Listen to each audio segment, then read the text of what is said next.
Hello guys, welcome और welcome back to my channel twisted कहानियां। मेरा नाम है कनिका। आज की जो स्टोरी है ये एक बहुत ही ज्यादा अजीब सी स्टोरी है और ये ताल्लुक रखती है एक हॉस्पिटल से। और ये एक बहुत ही डिस्टर्बिंग स्टोरी भी है। इस तरह की कुछ स्टोरीज जो कि मेडिकल स्टाफ से जुड़ी हुई है वो मैं आपको पहले भी सुना चुकी हूँ। इनमें से ही एक काफी डिस्टर्बिंग स्टोरी थी एक नर्स की जिसका नाम था लूसी लेडबी। अगर आपने वो स्टोरी नहीं सुनी है तो वो स्टोरी जरूर सुनिएगा, क्योंकि मुझे ऐसा लगता है कि जितनी भी स्टोरीज मैंने आज तक कवर की हैं उनमें से जो सबसे डिस्टर्बिंग स्टोरीज हैं उनमें से वो एक है। तो फिलहाल हम सीधे चलते हैं अपने आज के केस की तरफ। ये घटना है 27 मई 2022 की, जबकि एक एनेस्थीसियोलॉजिस्ट जिनका नाम था चैड मार्सजन, वो एक ऑपरेशन थिएटर के अंदर खड़े हुए थे। उनके साथ उस रूम के अंदर एक नर्स थी, एक सर्जन था और एक अनकॉन्शियस पेशेंट था। डॉक्टर मार्सन काम किया करते थे Baylor Scott and White Surgicare Center में। ये डैलस टेक्सास में है। और डॉक्टर मार्सन का यहाँ पर काम था कि जितने भी पेशेंट्स जिनकी सर्जरी हो रही है वो अपनी सर्जरी के दौरान होश में ना आए और उनको एनेस्थीसिया देना इनका काम था। और जब ऑपरेशन सक्सेसफुली पूरा हो जाता था उसके बाद डॉक्टर मार्सजन उनको सेफली उनके होश में लाते थे। तो जिस दिन की यह घटना है उस दिन भी डॉक्टर मार्सजन और उनके कुछ कलीग्स ऑपरेशन के बाद रैप अप कर रहे थे। वो एक रूटीन लाइपोसक्शन का प्रोसीजर कर रहे थे और उस दिन ऑपरेशन हुआ था एक मिडिल एज्ड महिला का। सर्जन ने अभी अभी अपना काम पूरा किया था।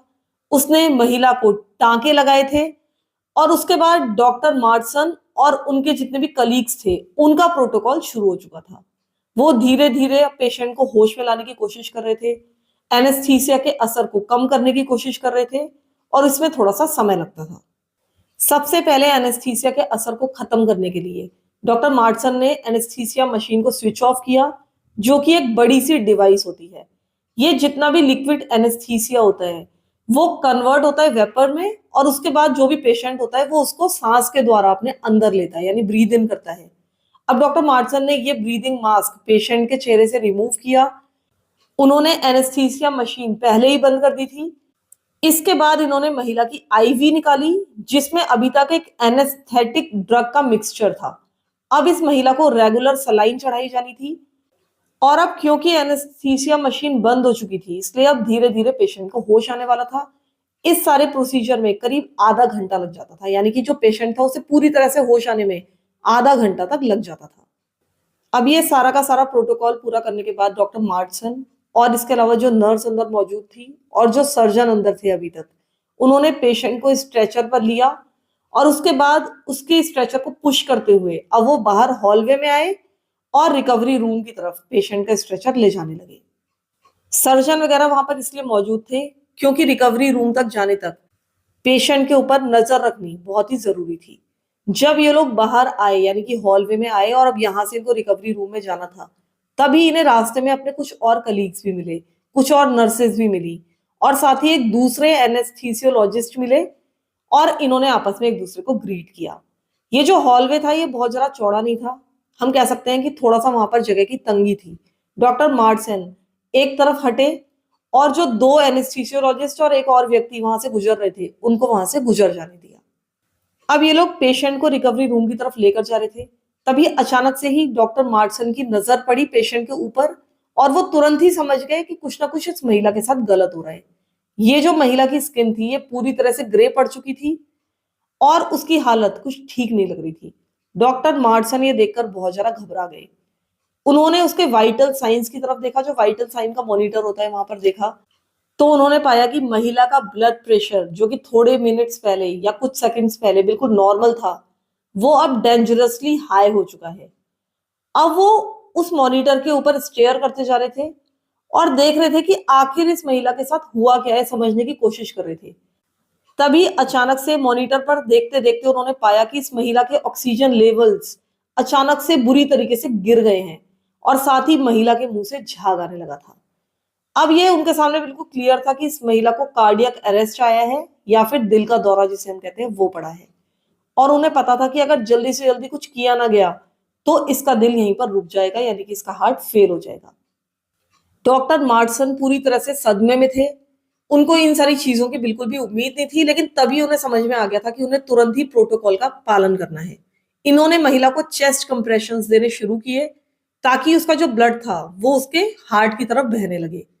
इसके अलावा जो वहां पर सर्जन मौजूद थे उन्होंने तुरंत ही ऑक्सीजन दिया इस महिला को और ब्लड प्रेशर नॉर्मलाइज करने का मेडिकेशन दिया।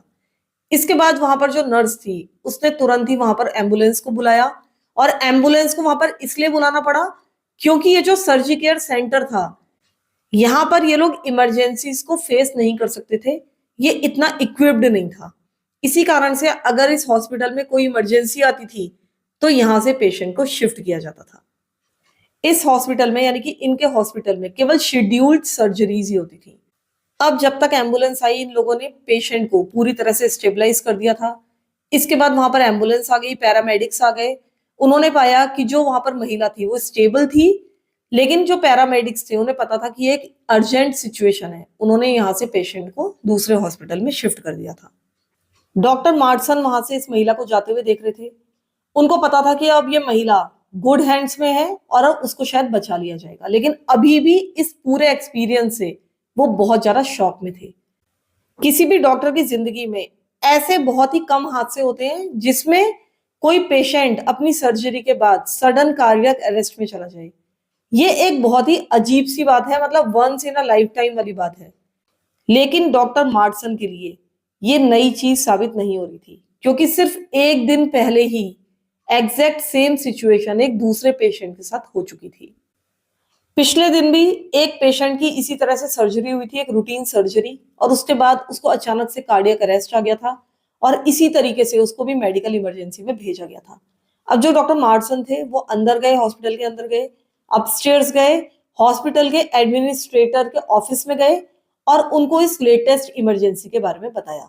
इसके अलावा वो खुद भी ये सोच रहे थे, लगातार उनके मन में यही चल रहा था कि इस तरह से अनएक्सप्लेन्ड सडन कार्डियक अरेस्ट किसी को कैसे आ सकते हैं। लेकिन डॉक्टर मार्टसन अपने आप को यही समझाने की कोशिश कर रहे थे कि शायद ये केवल एक बैड कोइंसिडेंस था।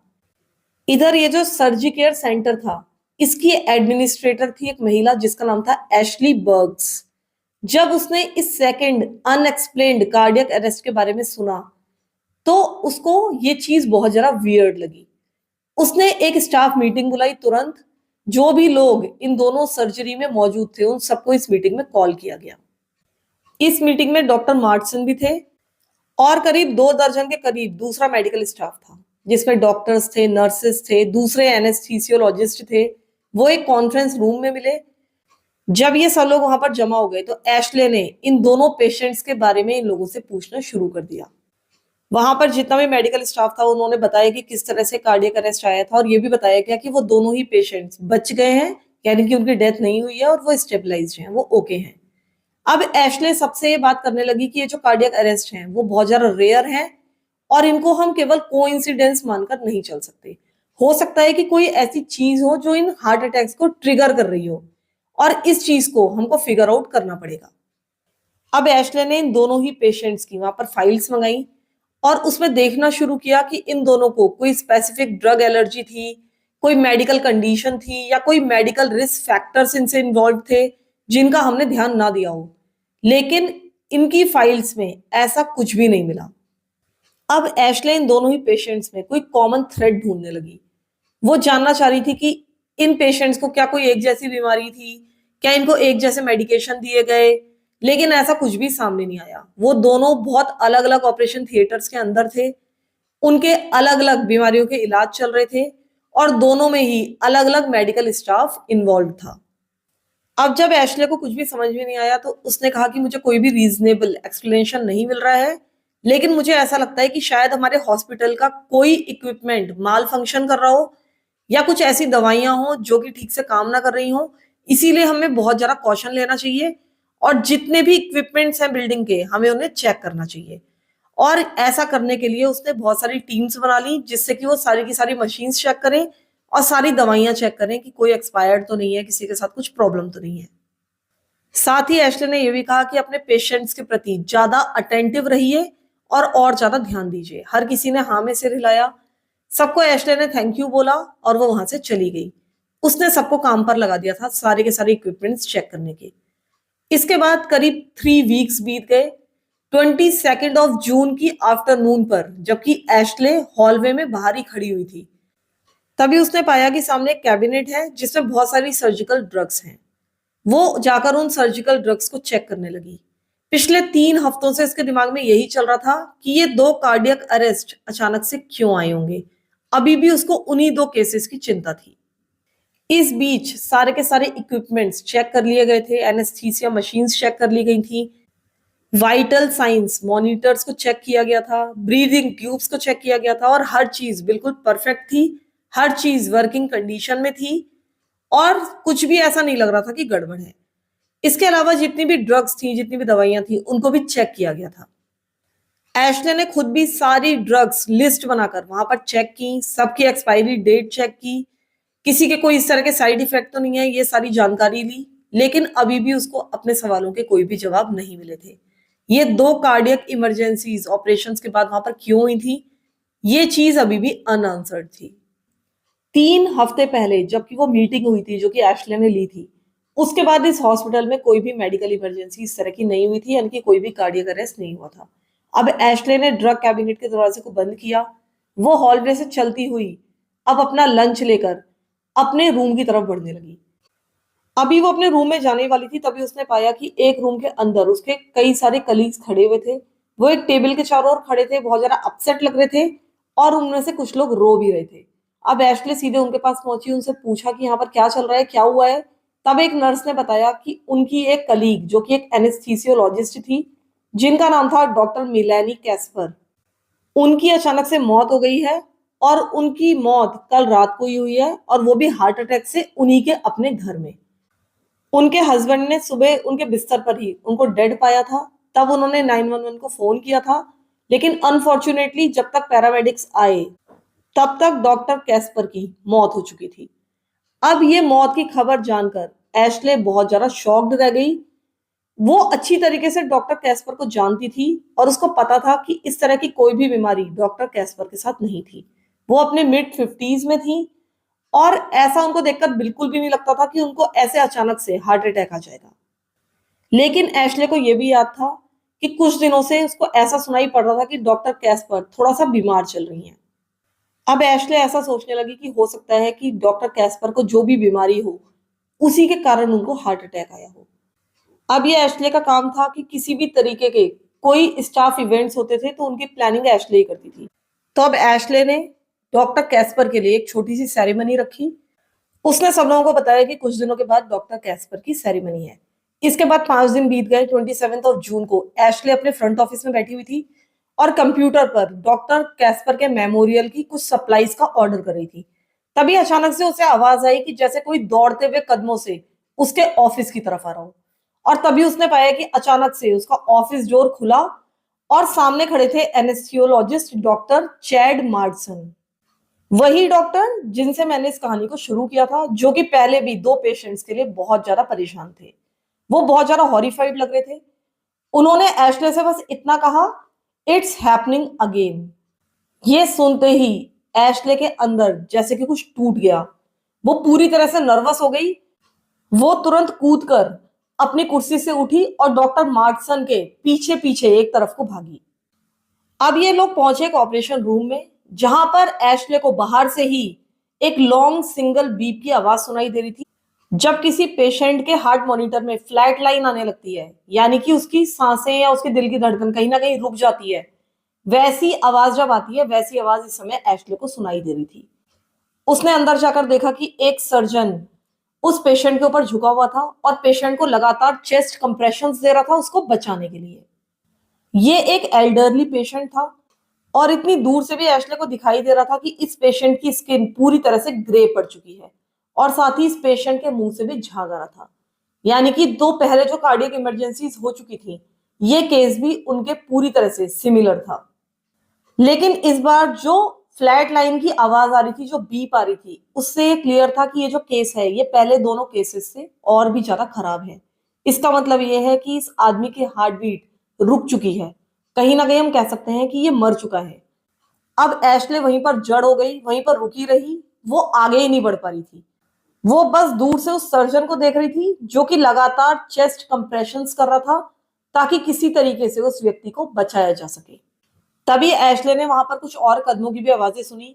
वहां पर कुछ पैरामेडिक्स आ गए थे जो कि एम्बुलेंस लेकर वहां पर पहुंचे थे इस पेशेंट को वहां से ले जाने के लिए। एशले बस वहां पर खड़ी होकर इन दोनों को अंदर जाती हुई देख रही थी। तभी एशले ने सुना कि वो जो फ्लैट लाइन थी वो अचानक से ही चेंज हो गई है और रेगुलर बीपिंग की आवाज आनी शुरू हो गई है।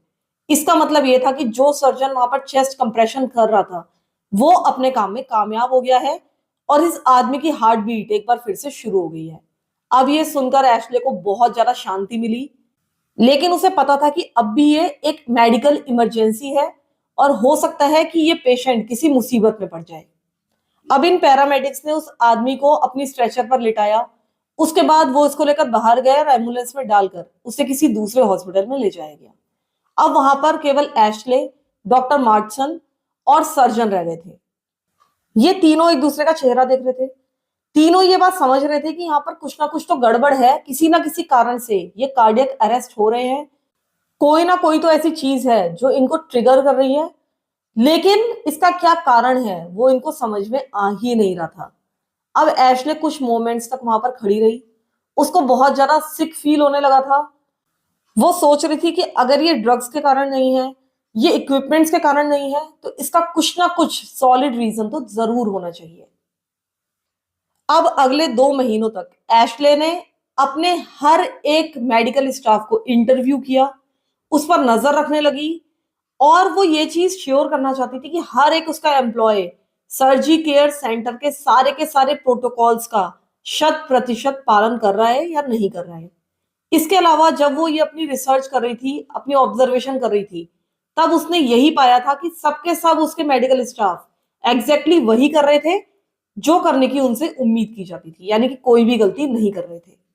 अब एशले को पता था कि ना तो ये ड्रग्स के कारण हो रहा है, ना फॉल्टी इक्विपमेंट्स के कारण, और ना ही कोई ह्यूमन एरर है।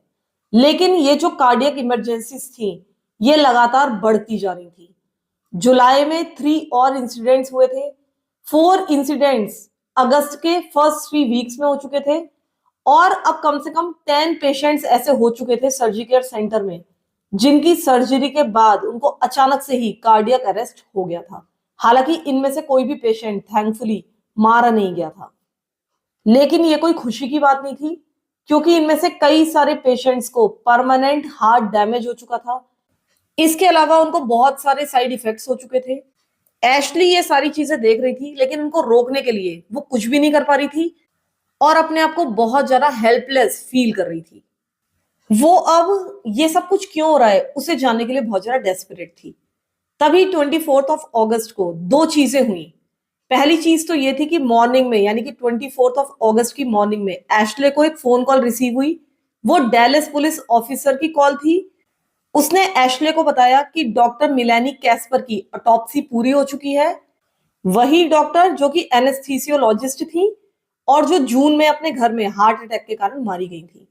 पुलिस ऑफिसर को लगा कि ये इन्फॉर्मेशन एशले को देना शायद जरूरी है। उन्हें जानना चाहिए कि डॉक्टर कैस्पर को यह हार्ट अटैक क्यों हुआ था। उस ऑफिसर ने एशले को बताया कि हार्ट अटैक नेचुरल नहीं था, ये एक ड्रग की ओवरडोज के कारण हुआ था। ये जो ड्रग थी जिसकी ओवरडोज मिली थी डॉक्टर कैस्पर के शरीर में, ये ड्रग थी ब्यूपीविकेन। ये एक ऐसी ड्रग थी जो कि केवल सर्जिकल एनेस्थीसिया में ही यूज होती थी। लेकिन एशले ने कभी भी अपनी जिंदगी में पहले नहीं सुना था कि किसी ने भी इस ड्रग का ओवरडोज किया हो, क्योंकि ब्यूपीविकेन आपको हाई नहीं करती मॉर्फिन और फिनॉल की तरह। ये एक नोवोकेन की तरह की ड्रग है जो कि केवल एक नंबिंग एजेंट है। तो एशले ने अब ऑफिसर से कहा कि ऐसा कैसे हो सकता है, वो क्यों अपने आप को इसको इंजेक्ट करेगी या अपने आप को खुद ये ड्रग क्यों देगी, और ब्यूपीविकेन की ओवरडोज का ये केस मैंने पहली बार सुना है। ऑफिसर भी उसकी बातों से सहमत था, लेकिन उसने ये सोचा था कि शायद डॉक्टर कैस्पर ने ये ड्रग इन्हीं के सेंटर से उठाई होगी, और वो भी बहुत ज्यादा कंफ्यूज था क्योंकि अगर उनको मरना ही था या उनको मारना ही था किसी और को, तो वो किसी और ड्रग का भी यूज कर सकता था। इससे भी ज्यादा इजी ड्रग्स होती हैं जो कि हॉस्पिटल में अवेलेबल होती है जिससे किसी को मारा जा सकता है। खैर, किसी को भी कुछ समझ में नहीं आ रहा था। एशले ने पुलिस ऑफिसर को थैंक यू बोला। उसके बाद वो ऑपरेशन रूम की तरफ बढ़ने लगी।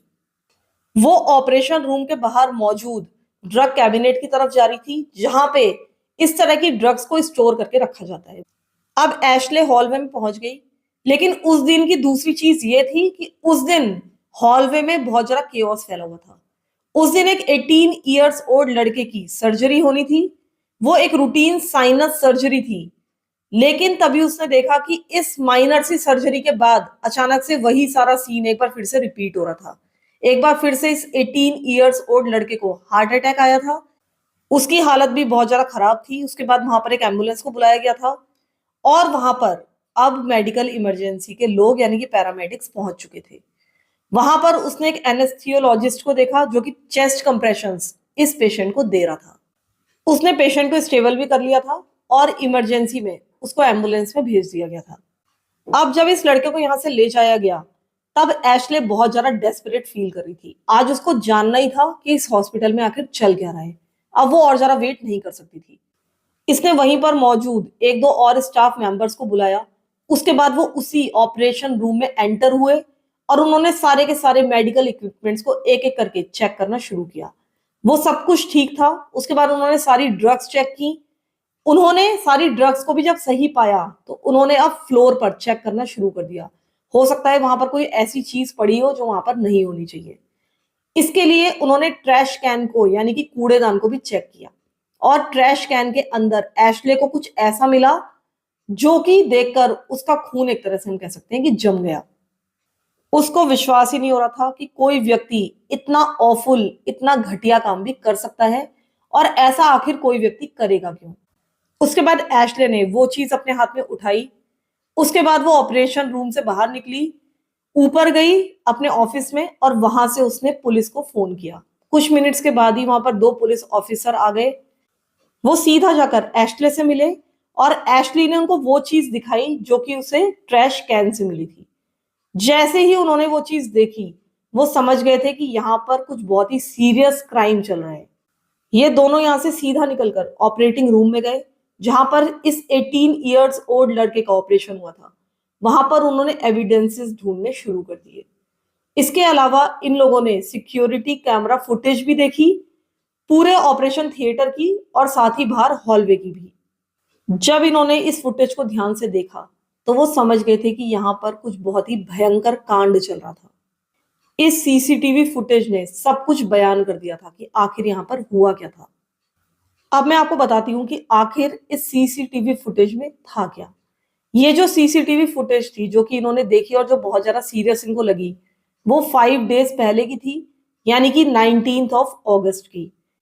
इस फुटेज में एक हॉस्पिटल एम्प्लॉई हॉलवे में चलता हुआ आ रहा है। उसके हाथ में बहुत सारे पेपर्स हैं, वो उसने अपनी बाहों के नीचे दबाए हुए हैं।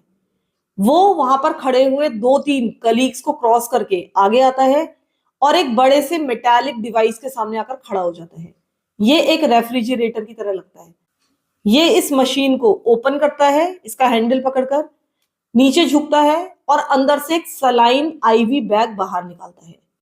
जब वो ये करता है तो आसपास खड़े किसी भी व्यक्ति का ध्यान इस पर नहीं जाता, क्योंकि एक बहुत ही नॉर्मल चीज थी किसी भी हॉस्पिटल के अंदर होने वाली। ये जो डिवाइस थी जो कि एक रेफ्रिजरेटर की तरह लग रही थी, वो असल में एक वार्मिंग मशीन थी, जहां पर सेलाइन आईवी बैग्स को रखा जाता था थोड़ा सा नॉर्मल टेम्परेचर करने के लिए। इस वार्मर के अंदर कुछ दर्जन आईवी बैग्स हर समय मौजूद रहते थे जो कि सर्जरीज के दौरान यूज किए जाते थे। कई बार वैसे भी पेशेंट्स को सलाइन वगैरह चढ़ाई जाती थी, उसके लिए यूज किए जाते थे। और इस कारण से इस वार्मर को बार बार रीस्टॉक किया जाता था। जब सेलाइन बैग्स उसके अंदर कम हो जाते थे तो इसके अंदर और रख दिए जाते थे। लेकिन इसके लिए कुछ सर्टेन स्टाफ मेंबर्स की वहां पर ड्यूटी थी, जिनकी जिम्मेदारी थी इसको रीस्टॉक करने की। लेकिन जब पुलिस वालों ने इस सिक्योरिटी फुटेज को बार बार देखा, तो उन्होंने पाया कि ये जो एम्प्लॉय है जो कि इस वार्मर के पास आया था सलाइन बैग को निकालने के लिए, जिसके हाथ में बहुत सारे पेपर्स थे, असल में उन पेपर्स के अंदर उसने कुछ छुपाया हुआ था, और वो था उसका एक खुद का सलाइन आईवी बैग। जब वो नीचे झुककर आईवी बैग बाहर निकालता है तो इसी बीच वो चुपचाप अपने साथ लाया हुआ आईवी बैग उस वार्मर के अंदर रख देता है। और क्योंकि जब वो ऐसा करता है तो वार्मर का डोर ओपन था, इसलिए अंदर क्या हो रहा है ये तो हमें दिखाई नहीं देता, लेकिन ध्यान से देखने पर साफ पता चल रहा था कि वो अपने साथ कुछ ना कुछ छुपाकर उन पेपर्स के अंदर रखकर वहां पर लाया था। यानी कि इस व्यक्ति ने एक सलाइन बैग वहां से निकाला और उसके बदले एक सलाइन बैग उसके अंदर रख दिया। ये चीज अपने आप में बहुत ज्यादा बिजार थी, क्योंकि ये उसका काम नहीं था कि वार्मर के अंदर कोई भी सलाइन बैग रखे। उसको इस वार्मर के अंदर कुछ भी रखने की कोई परमिशन थी ही नहीं। जब ये सलाइन बैग वहां पर रख देता है, उसके करीब 30 मिनट्स के बाद वहां पर एक नर्स आती है। उसको ऑपरेशन रूम के लिए एक सलाइन बैग की जरूरत थी। वो वार्मर का दरवाजा खोलती है, एक वार्म्ड अप आईवी बैग अंदर से बाहर निकालती है और उसके बाद ऑपरेशन रूम के अंदर चली जाती है। और इसके कुछ मिनट्स के बाद ही पेशेंट को अच्छा खासा तगड़ा कार्डियक अरेस्ट आता है। इससे यह पता चलता है कि नर्स ने वही सलाइन बैग उठाया था जो कि उस व्यक्ति ने 30 मिनट्स पहले इस वार्मर के अंदर प्लेस किया था। और इससे यह भी पता चलता है कि इस बैग के अंदर कुछ ना कुछ ऐसा था जिसके कारण ये कार्डियक अरेस्ट वहां पर उस व्यक्ति को आया था। जब एशले ने उस दिन उस मरीज के कमरे की तलाशी ली थी, तब ट्रैश कैन के अंदर इसको एक बैग मिला था। वो एक एम्प्टी आईवी बैग था और जब ध्यान से एशले ने उसको देखा, तब उसने पाया कि उसके ऊपर एक छोटा सा पंक्चर था जो कि किसी सुई को केवल चुभाने जितना ही था। लेकिन क्योंकि एशले बहुत ज्यादा डेस्परेट थी जानने के लिए, इसी कारण से उसने इतने ध्यान से आईवी बैग की जांच की थी। हो सकता है कि वो इग्नोर भी कर देती आईवी बैग को, लेकिन अच्छा हुआ कि उसने ऐसा नहीं किया। कहीं ना कहीं ये उसकी जिम्मेदारी की भावना को दर्शाता है कि उसने हर चीज को बहुत ज्यादा सीरियसली लिया था और उसी के कारण इस सारे केस का खुलासा भी हुआ था। अब पुलिस वालों ने भी उस छोटे से पंक्चर को देखा। वो समझ गए थे कि आईवी बैग के साथ कुछ ना कुछ छेड़छाड़ की गई थी। तब उन्होंने पाया जांच करने के बाद कि इस आईवी बैग के अंदर जो सलाइन थी उसमें 3 और ड्रग्स का मिक्सचर था। और जब ये तीनों दवाइयां आपस में मिल जाती हैं तो वो एक बायोलॉजिकल बॉम्ब बन जाती हैं। इन तीनों दवाइयों को अगर आपस में मिला दिया जाए और उसके बाद कोई इसको अपनी वेन्स के थ्रू ले ले तो कार्डियक अरेस्ट आना निश्चित है। इनमें से एक ड्रग ब्यूपीविकेन भी थी जो कि डॉक्टर मेलेनी कैस्पर के अंदर पाई गई थी, जिसके बारे में ऑटोप्सी में निकला था कि इन्होंने ब्यूपीविकेन का ओवरडोज किया है। और वो ड्रग जब इस आईवी बैग के अंदर से भी मिली तो ये भी पता चला, ये भी शक होने लगा कि डॉक्टर कैस्पर की भी जो डेथ थी वो भी शायद इसी हॉस्पिटल से लिंक्ड थी। फिर जांच की गई तो ये पता चला कि डॉक्टर कैस्पर की जब डेथ हुई उससे कुछ दिन पहले से वो बहुत ज्यादा सिक फील कर रही थी, बहुत ज्यादा डिहाइड्रेटेड फील कर रही थी। और जिस दिन उनकी मौत हुई उस दिन उनकी तबीयत उनको बहुत ज्यादा खराब लग रही थी। उन्होंने घर जाने का मन बना लिया था। उन्होंने बिना किसी को बताए इस वार्मर के अंदर से एक आईवी बैग निकाला और उसके बाद उसे अपने साथ लेकर घर चली गई। उन्होंने किसी को नहीं बताया, ये मैं इसलिए कह रही हूं क्योंकि शायद इसी कारण से किसी को भी हॉस्पिटल के ऊपर शक नहीं हुआ था। बाकी ये आईवी बैग ले जाना कोई बहुत बड़ी बात नहीं थी, एक बहुत ही कॉमन सी चीज है। कई बार वहां पर जितने भी एम्प्लॉइज हैं वो आईवी बैग्स को यूज कर लेते हैं। तो खैर उन्होंने वहां से वार्मर से एक सलाइन आईवी बैग निकाला, वो उसे घर ले गई और अपनी वेन्स में उसको कनेक्ट करके अपने आप को रिहाइड्रेट करने की कोशिश करने लगी। उसे लगाकर वो अपने पलंग पर लेट गई। लेकिन अनफॉर्चुनेटली उन्होंने जो बैग वहां से उठाया था वो पॉइजन था, यानी कि उसमें वही 3 दवाइयों का मिक्सचर मिला हुआ था। जब उस दिन डॉक्टर कैस्पर के घर पर मेडिकल इमरजेंसीज के लोग पहुंचे थे तो उन्होंने पाया था कि वो उस समय भी अपने बेड पर थी और वो आईवी नीडल उस समय भी उनके शरीर में लगी हुई थी। लेकिन उस समय किसी को भी उस आईवी बैग पर कोई भी शक नहीं हुआ था। अब इन सारी हत्याओं के पीछे शायद आपको लग रहा होगा कि वही एनेस्थीसियोलॉजिस्ट डॉक्टर मार्जन का हाथ होगा जिनसे ये कहानी शुरू हुई थी। लेकिन असल में ये डॉक्टर चैड मार्स्टन नहीं थे, बल्कि उस दिन डॉक्टर मार्स्टन जब नर्स और सर्जन के साथ उस व्यक्ति की स्ट्रेचर लेकर, उस महिला की स्ट्रेचर लेकर ऑपरेशन रूम से बाहर निकले थे, तब मैंने बताया था कि हॉल थोड़ा सा तंग था, वहां पर जगह कम थी। तो इन लोगों ने साइड हटकर 2 लोगों को वहां से रास्ता दिया था। तो उनमें से एक व्यक्ति इन सारे कार्डियक अरेस्ट का जिम्मेदार था और इस व्यक्ति का नाम था doctor Ronaldo Ortiz. Doctor Ortiz 58 years old था और इस सर्जी केयर सेंटर में काम करते हुए उस समय तक उसे करीब सिर्फ 1 साल ही हुआ था। इस 1 साल में तो सब कुछ ठीक ठाक ही रहा था, लेकिन 19 मई 2022 के दिन डॉक्टर ओर्टिज ने अपनी लापरवाही से करीब करीब एक पेशेंट की हत्या ही कर दी थी। उसकी ब्रीदिंग करीब करीब रुक चुकी थी और ये एक इतना सीरियस मामला था कि डॉक्टर ओर्टिज को तुरंत ही इंटरनल इन्वेस्टिगेशन के अंडर में लाया गया, यानी कि उनके ऊपर एक इन्वेस्टिगेशन बिठा दी गई। हालांकि उस मरीज को बचा लिया गया था। अब ऐसा लग रहा था कि इस घटना के कारण शायद उनका मेडिकल लाइसेंस उनसे छीन लिया जाएगा, क्योंकि उन्होंने बहुत बड़ी लापरवाही की थी। लेकिन डॉक्टर ऑर्टिज ऑब्वियसली ऐसा बिल्कुल नहीं चाहते थे कि उनका मेडिकल लाइसेंस उनसे छीना जाए, और इसके लिए उन्होंने एक योजना बनाई। ये योजना ये थी कि अगर दूसरे डॉक्टर्स भी इसी तरह की लापरवाही करते हुए पाए गए, तो शायद जितना भी अटेंशन डॉक्टर ऑर्टिज के ऊपर है वो उनसे हट जाएगा और बाकी डॉक्टर्स के ऊपर आ जाएगा। और इसी कारण से उन्होंने इन आईवीज के साथ छेड़छाड़ करने की योजना बनाई कि जब इनके जो कलीग्स हैं वो ऑपरेशंस करेंगे, तो उसके बाद आईवी लगाने के बाद इनके पेशेंट्स को भी हार्ट अटैक्स आ जाएंगे, कार्डियक अरेस्ट आ जाएंगे, और तब इन सारे कलीग्स को लापरवाह माना जाएगा। उनको भी कहीं ना कहीं इसके लिए जिम्मेदार ठहराया जाएगा, इनके ऊपर भी इन्वेस्टिगेशन होगी, और शायद तब सबका ध्यान मेरे ऊपर से हट जाएगा। इसी कारण से उन्होंने इतने सारे आईवी बैग्स के साथ छेड़छाड़ की और इतने सारे मरीजों की जान को खतरे में डाला। हालांकि ये जो 11 के 11 पेशेंट्स थे जो कि इस सर्जी केयर सेंटर में आए थे और जिनको कार्डियक अरेस्ट आया था, उन सबको ही बचा लिया गया था, उनमें से कोई भी नहीं मारा गया था। लेकिन जो डॉक्टर कैस्पर थी वो इतनी खुशकिस्मत नहीं थी। वो गलती से एक टेम्पर्ड आईवी बैग अपने घर लेकर चली गई थी, और क्योंकि उन्होंने सोते सोते अकेले में ये बैग अपनी बॉडी से कनेक्ट कर लिया था, तो इसी कारण से वहां पर उनकी मौत हो गई थी, क्योंकि उनकी मदद करने के लिए उनके घर पर उस समय कोई भी मौजूद नहीं था। और इसी कारण से अल्टीमेटली डॉक्टर ऑर्टिज को एक मर्डर के लिए जिम्मेदार ठहराया गया, और अप्रैल 2024 को डॉक्टर ओर्टिज को दोषी पाया गया और उनके ऊपर मल्टीपल चार्जेस लगाए गए थे। इन सबका उन्हें दोषी पाया गया था।